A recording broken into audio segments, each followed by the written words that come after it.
ये बहुत भयानक था। मैंने इसे अपनी आंखों से देखा। वो आ रहा है, वो मेरे लिए आ रहा है।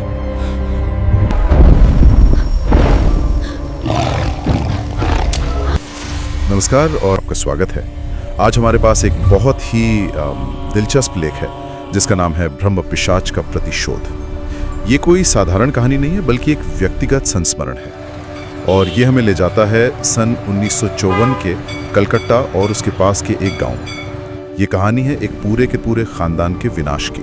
और आज हमारी पड़ताल का मकसद सिर्फ इस डरावनी कहानी को सुनाना नहीं है, बल्कि इसके जरिए हम कर्म, बदले और एक श्राप के मतलब मनोविज्ञान को समझने की कोशिश करेंगे। एक ऐसा श्राप जिसने एक प्रतिष्ठित परिवार को आप कह सकती हैं जड़ से उखाड़ फेंका। चलिए तो फिर इसे खोलते हैं। कहानी की जो शुरुआत है वो होती है एक लेखक से जो मरणोत्तर जीवन का रहस्य जैसे एक काफी गंभीर विषय पर किताब लिख रहे हैं और इसी रिसर्च के लिए वो कलकत्ता में है। एक शाम वो कालीघाट के शमशान पहुंच जाते हैं और वहां एक ऐसा दृश्य देखते हैं जो उनके जहन में हमेशा के लिए बस जाता है। हाँ, और यही दृश्य पूरी कहानी की नींव रखता है। शमशान में कई चिताएं जल रही हैं और तभी हरिबोल हरिबोल की आवाज के साथ कुछ लोग एक नौजवान की लाश लेकर आते हैं। लेकिन जो चीज लेखक का ध्यान खींचती है वो है उस लाश के पीछे चलती उसकी नई नवेली दुल्हन।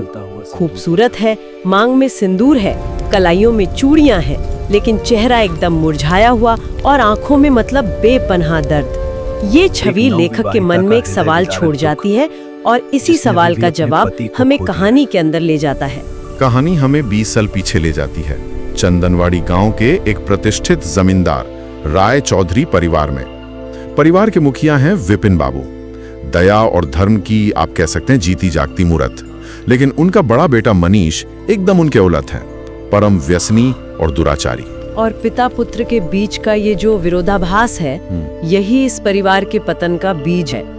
एक तरफ विपिन बाबू हैं जो माँ काली के इतने बड़े साधक हैं कि हवेली में ही एक भव्य मंदिर बनवा रखा है, और दूसरी तरफ उनका बेटा मनीष जो छिपकर शराब पीता है और गांव की बहू बेटियों पर बुरी नजर रखता है। ये एक ही छत के नीचे पुण्य और पाप का एक सीधा टकराव है। बिल्कुल। स्रोत में एक दिलचस्प बात लिखी है कि मनीष में जमींदारों वाले सारे अवगुण थे, लेकिन वो अपने पिता से बहुत डरता था। उनके सामने बिल्कुल आज्ञाकारी बेटा बनकर रहता था। ये एक बहुत जरूरी मनोवैज्ञानिक बिंदु है। ये दिखाता है कि मनीष दुष्ट होने के साथ साथ कायर भी था। उसका विद्रोह छिपा हुआ था। वो अपने से शक्तिशाली यानी अपने पिता के सामने झुकता था और अपने से कमजोर पर अत्याचार करता था। ये क्लासिक बुली मेंटालिटी है जो बस मौके की तलाश में रहती है, और उसे ये मौका जल्द ही मिलने वाला था। कहानी में एंट्री होती है हवेली के पुरोहित आशुतोष भट्टाचार्य की बेटी संध्या की, लगभग 16-17 साल की, बेहद खूबसूरत। उसकी मां नहीं थी और कलकत्ता में उसकी नानी की भी मृत्यु हो जाने के बाद उसे अपने पिता के पास गांव आना पड़ता है। कुछ समय बाद पुरोहित भट्टाचार्य के मन में तीर्थ यात्रा पर जाने की इच्छा होती है, लेकिन बेटी की चिंता उन्हें रोके हुए थी। उन्होंने विपिन बाबू से अपनी बेटी को उनकी देखरेख में छोड़ने की इजाजत मांगी और विपिन बाबू अपने स्वभाव के अनुसार वो तो खुशी खुशी वो मान गए। उन्होंने भट्टाचार्य को भरोसा दिलाया कि संध्या उनकी भी बेटी जैसी है, वो बिल्कुल चिंता ना करे। और यहीं पर ठीक इसी पल में कहानी का रुख हमेशा के लिए बदल जाता है। ये सिर्फ एक निवेदन नहीं है, ये विश्वास का एक बहुत बड़ा प्रतीक है। समाज के दो अलग अलग तबके, एक पुरोहित और एक जमींदार, विश्वास की एक डोर से बंध रहे हैं, और जब ये डोर टूटती है तो सब कुछ बिखर जाता है। संध्या जल्द ही उस परिवार में घुल मिल जाती है। विपिन बाबू की पत्नी कनकप्रिया उसे बहुत प्यार करती है और उनकी बेटी हेमलता की तो वो पक्की सहेली बन जाती है। लेकिन एक दिन जब संध्या और हेमलता हवेली के आम के बाग में टहल रही थी, वहां मनीष आ जाता है। ये पहली बार था जब मनीष ने संध्या को इतने करीब से देखा था। लेखक बताते हैं कि अपनी बहन के साथ ऐसी सुंदर लड़की को देखकर मनीष का वासना से भरा मन उसे पाने के लिए मचल उठा। उसने हेमलता से पूछा भी कि ये लड़की कौन है, लेकिन इस दौरान उसकी गंदी नजरें लगातार संध्या पर ही थी। स्रोत में एक बहुत असरदार लाइन है। संध्या को ऐसी गंदी नजरें पहचानने में देर नहीं लगी। उसे मनीष की आंखों में वासना का वो दानव दिख गया जो आंखों ही आंखों में उसे पी जाना चाहता था। वो तुरंत वहां से हट गई। उस एक नजर ने ही संध्या को आने वाले खतरे का सिग्नल दे दिया था और मनीष, जो अब तक न जाने कितनी लड़कियों की इज्जत से खेल चुका था, अब किसी भी कीमत पर संध्या को हासिल करना चाहता था। और फिर एक रात वो भयानक घटना घट जाती है। मनीष संध्या का अपहरण कर लेता है। अगली सुबह जब संध्या अपने कमरे में नहीं मिलती तो हवेली में हड़कंप मच जाता है। उसे हर जगह ढूंढा जाता है, लेकिन उसका कोई पता नहीं चलता।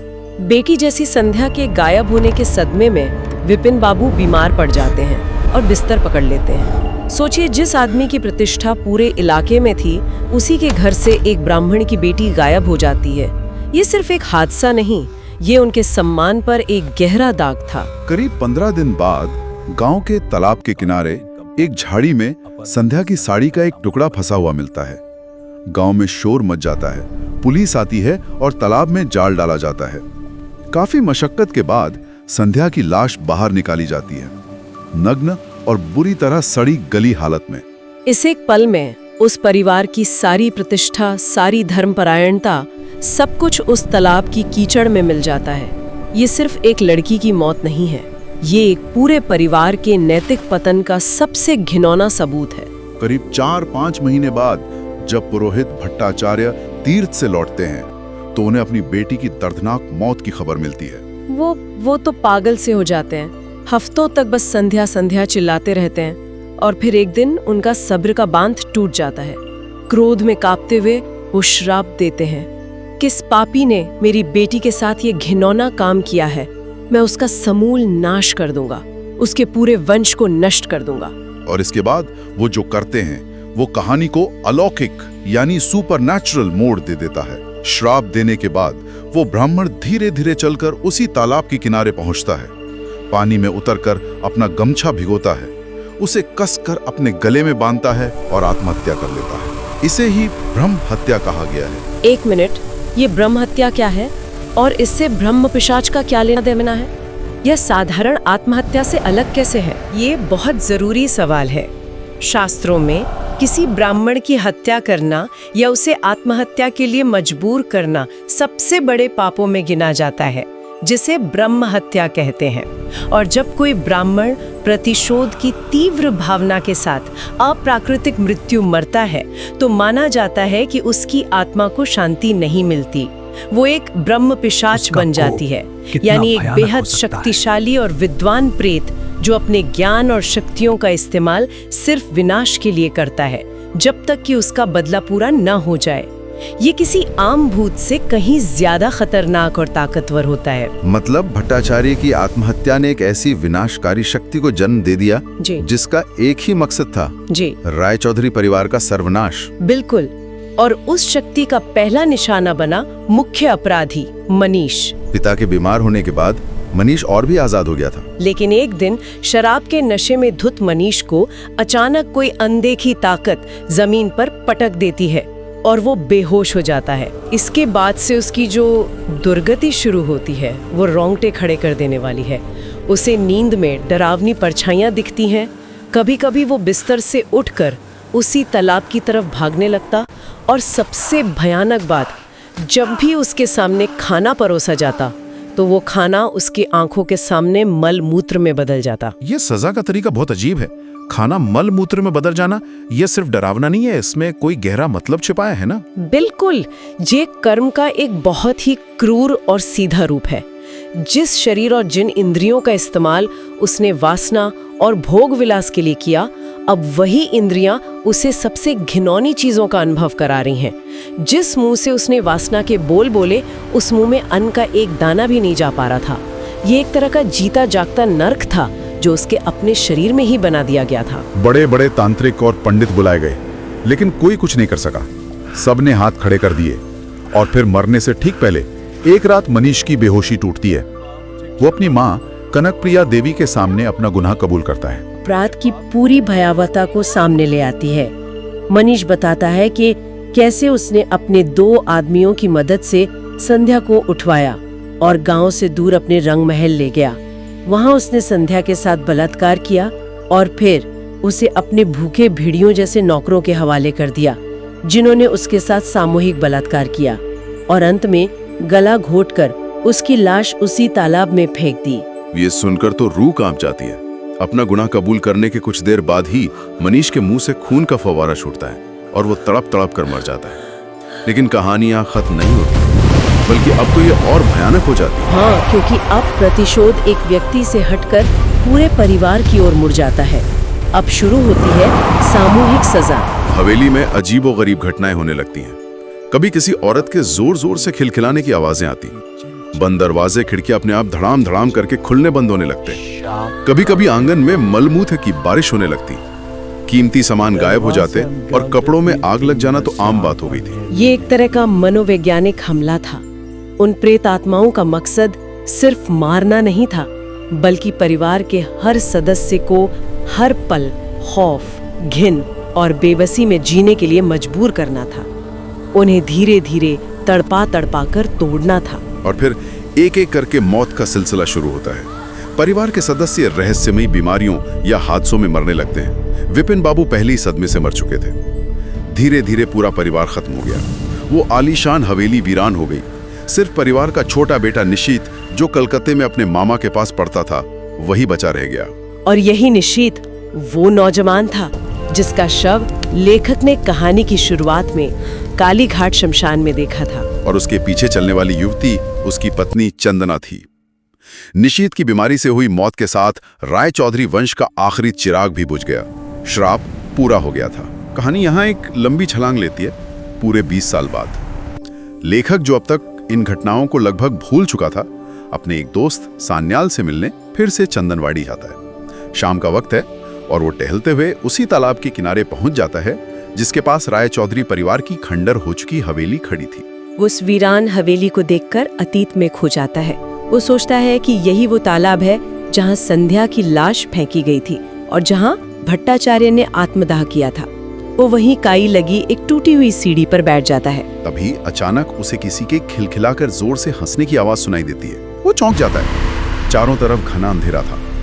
कुछ देर बाद उसे फिर वही हंसी सुनाई देती है और इस बार उसे यकीन हो जाता है कि आवाज हवेली के अंदर से ही आई थी। और न जाने किस हिम्मत से या शायद अपनी लेखक वाली जिज्ञासा के कारण वो हवेली की ओर चल पड़ता है। हवेली के अंदर घना अंधेरा और एक अजीब सी उदासी थी।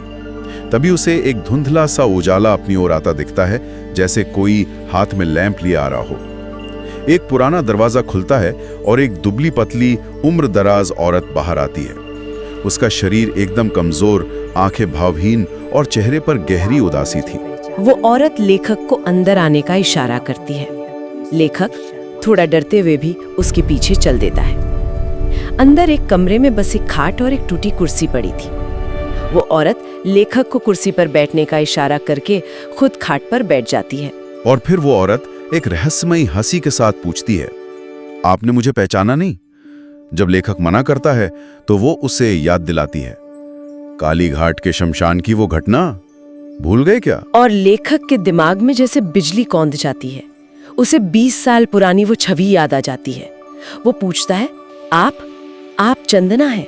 निशीत की पत्नी चंदना। वो औरत हाँ ने सिर हिलाती है। लेखक हैरान है कि वो इस खंडर में अकेली क्या कर रही है, और इससे भी ज्यादा हैरान कि चंदना को उसका नाम, उसके बनारस के होने का और उसके दोस्त सान्याल से मिलने आने का सब कुछ पता था। फिर चंदना एक अजीब सा अनुरोध करती है। वो खाट के नीचे से एक पोटली निकालकर लेखक को देती है और कहती है, ये 5000 रुपए हैं। वो बताती है कि राय चौधरी परिवार के सभी लोग मरने के बाद भी भयंकर प्रेत योनि में भटक रहे हैं और उन्हें मुक्ति नहीं मिली है। एक मिनट, ये प्रेत योनि क्या है? क्या ये ब्रह्म पिशाच से अलग है? हाँ बिल्कुल। ब्रह्म पिशाच एक प्रतिशोध लेने वाली आत्मा है जो शक्तिशाली है और अपने मिशन पर है। लेकिन प्रेत योनि एक ऐसी अवस्था है जिसमें आत्मा न तो मुक्त हो पाती है और न ही दूसरा जन्म ले पाती है। वो बस पीड़ा में, अतृप्ति में, दुनिया और परलोक के बीच फंसी रह जाती है। चंद्रा यहाँ बता रही है कि पूरा राय चौधरी परिवार जो उस शाप का शिकार हुआ, अब इसी प्रेत योनि में तड़प रहा है। और चंदना, जो खुद एक प्रेतात्मा है, लेखक से उन सभी की मुक्ति के लिए मदद मांग रही है। वो कहती है कि इन पैसों से काशी और गया में श्राद्ध करवा दिया जाए ताकि उन भटकती आत्माओं को शांति मिल सके। ये बहुत ही अजीब और दुखद स्थिति है। एक प्रेतात्मा जो खुद फंसी हुई है, अपने ही परिवार की दूसरी प्रेतात्माओं की मुक्ति के लिए एक जीवित इंसान से गुहार लगा रही है। और जैसे ही चंदना अपनी बात खत्म करती है, आंगन से फिर किसी के खिलखिलाकर हंसने की आवाज आती है। लेकिन इस बार की हंसी में मजाक नहीं, बल्कि नफरत और खौफ था। लेखक देखता है कि चंदना का चेहरा डर से पीला पड़ गया था और वो कांप रही थी। और तभी वो भयानक घटना घटती है जो इस कहानी का चरम है। लेखक की नजर कमरे के दरवाजे पर जाती है और उसके रोंगटे खड़े हो जाते हैं। दरवाजे पर एक 16-17 साल की लड़की की भयानक परछाई खड़ी थी। उसका पूरा शरीर भीगा हुआ था, बालों से पानी टपक रहा था और गीली साड़ी बदन से चिपकी हुई थी। ये संध्या की आत्मा थी। उसे देखते ही चंदना की आत्मा डर के मारे चीखती है, बचाओ! और ये चीख सुनकर लेखक का सिर किसी चीज से टकराता है और वो बेहोश हो जाता है। जब लेखक को होश आता है तो सुबह हो चुकी थी और वो अपने दोस्त सान्याल के घर बिस्तर पर था। सान्याल उसे बताता है कि गांव वालों ने उसे हवेली के बाहर बेहोश पाया था। लेखक उसे चंदना के बारे में बताता है और तब असली सच सामने आता है। सान्याल का चेहरा सफेद पड़ जाता है। वो हकलाते हुए बताता है कि लेखक जिससे मिला वो चंदना नहीं बल्कि चंदना की भटकती हुई प्रेतात्मा थी। चंदना की मौत तो 20 साल पहले निशीथ के कुछ महीनों बाद ही हो गई थी और तब से उसकी आत्मा संध्या की प्रेतात्मा के साथ उसी हवेली में कैद थी। तो इस सब का क्या मतलब निकलता है? इस भयानक अनुभव के बाद लेखक बनारस लौट आता है और चंदना की आत्मा के दिए हुए पैसों से काशी और गया में पूरे राय चौधरी परिवार का श्राद्ध और ब्राह्मण भोज करवाता है। ये कहानी हमें कर्म, प्रतिशोध और मुक्ति के एक बहुत ही जटिल चक्र पर सोचने को मजबूर करती है। वासना की एक छोटी सी चिंगारी ने एक ऐसा ज्वालामुखी भड़काया जिसने एक पूरे समृद्ध परिवार को जलाकर राख कर दिया। कहानी के अंत में लेखक एक बहुत जरूरी बात बताता है। वो कहता है कि कुछ समय पहले वो फिर चंदनवाड़ी गया था। वो पूरी एक रात उस हवेली में रहा जिसे अब उसके दोस्त सान्याल ने खरीद लिया है। लेकिन इस बार उसे वहां कोई भी अजीब आवाज या भटकती आत्मा महसूस नहीं हुई। हवेली अब पूरी तरह से शांत थी। और यहीं पर कहानी हमें गहरे सवाल के साथ छोड़ जाती है। उन भटकती आत्माओं को शांति कैसे मिली? क्या लेखक के करवाए गए श्राद्ध और धार्मिक अनुष्ठानों में इतनी शक्ति थी कि उन्होंने उन प्रेत आत्माओं को मुक्त कर दिया? या फिर राय चौधरी वंश का जब पूरी तरह से विनाश हो गया तभी ब्रह्म पिशाच का प्रतिशोध पूरा हुआ और आत्माओं को अपने आप ही मुक्ति मिल गई? क्या ये अनुष्ठान का असर था या फिर ये श्राप के पूरा होने की एक अंतिम जरूरी प्रक्रिया थी जिसके बिना शांति संभव ही नहीं थी?